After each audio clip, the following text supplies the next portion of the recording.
அனுமனுடைய பெயர் விளங்கும் இந்த ஸ்தலத்திலே ஆஞ்சநேயருக்கென்று ஒரு விசேஷமான ஆலயம் இல்லையே என்ற ஒரு ஆதங்கம் இருந்தது. அதுல ஒரு அற்புதம் என்ன என்று கேட்டீங்கன்னா, 12 ஆண்டுகளாக நான் பூஜித்து வந்த அந்த சின்ன விக்கிரகம் காணாம போயிருந்தது.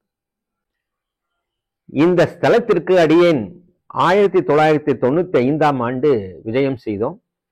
இங்கே அன்னை ஆதிபராசக்தி லலிதா பரமேஸ்வரிக்காக ஒரு ஆலயத்தை ஸ்தாபிக்க வேண்டிய காரணத்தினாலே இந்த இடத்திலே தனவந்தர்கள் எல்லாம் வழங்கிய அந்த பூமியிலே லலிதாம்பிகைக்கென்று ஒரு ஆலயத்தை ஸ்தாபனம் செய்தோம்.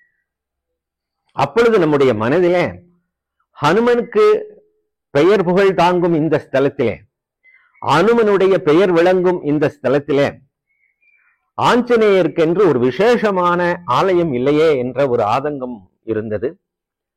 அடியனிடம் ஒரு அனுமன் உபாசகர் கொடுத்த ஒரு சின்ன ஆஞ்சநேயர் விக்கிரகம், அது ஒரு 1.5 இன்ச் தான் அளவு இருக்கும். அது என்னுடைய ஆத்ம பூஜையிலே நீண்ட காலமாக கிட்டத்தட்ட 12 வருடங்களாக அது பூஜிக்கப்பட்டு வந்தது.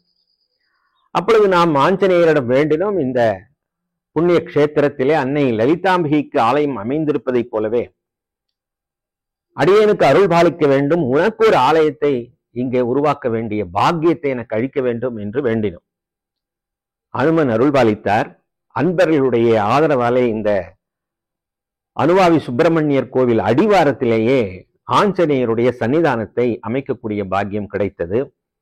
அந்த ஆஞ்சநேயருடைய கோவில் 45 அடி உயரமுடைய ஒரு அனுமனாக அமைய வேண்டும் என்று சொல்லி மூலிகைகளாலே சேர்க்கப்பட்டு சுதை சிற்பமாக இங்கே 45 அடி உயரத்திற்கு அனுமனுடைய சிலையை பிரதிஷ்டை செய்தோம். அதுல ஒரு அற்புதம் என்ன என்று கேட்டீங்கன்னா, அன்றைய நாள் அனுமனுக்காக பூமி பூஜை நிகழ்கிறது.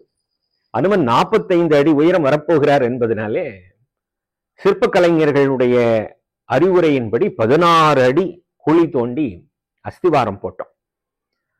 அஸ்திவார பூஜை முடிந்து விட்டு நான் நேரடியாக என்னுடைய ஆத்ம பூஜை செய்யக்கூடிய இடத்திற்கு சென்றேன். அன்றைக்கு காலையிலே ஆத்ம பூஜை செய்ய முடியல, ஏன்னா இந்த விசேஷம் இருந்ததுனாலே. பூஜையெல்லாம் முடித்துவிட்டு, பூமி பூஜையெல்லாம் முடித்துவிட்டு ஒரு 10 மணி அளவிலே சென்று பார்க்கின்றேன். அந்த ஆத்ம பூஜை இடத்திலே 12 ஆண்டுகளாக நான் பூஜித்து வந்த அந்த சின்ன விக்கிரகம் காணாம போயிருந்தது. அச்சோ, எங்கேயோ போய்விட்டதே இந்த விக்கிரகம் என்று சொல்லி அங்கும் இங்கும் தேடி அலைந்தோம். ஏதாவது இந்த பூக்களை எல்லாம் சுத்தம் செய்யும் பொழுது எங்கேயோ தூக்கி போட்டுட்டோமா என்று சொல்லி குப்பையிலெல்லாம் சென்று தேடி எங்கும் அந்த சின்ன ஆத்ம அனுமன் கிடைக்கவில்லை. அது ஒரு சித்தர் எனக்கு கொடுத்தது. அதனாலே மிகுந்த வருத்தத்தோடு பிரஷ்னம் பார்த்தோம். இந்த பிரஷ்னம் பார்க்கும் பொழுது அதில் வந்த தெளிவு என்ன என்று கேட்டால், நாம் பூஜித்து வந்த அந்த ஆத்ம அனுமன் இந்த ஸ்தலத்திலே ஏற்கனவே எழுந்தருளி விட்டார்.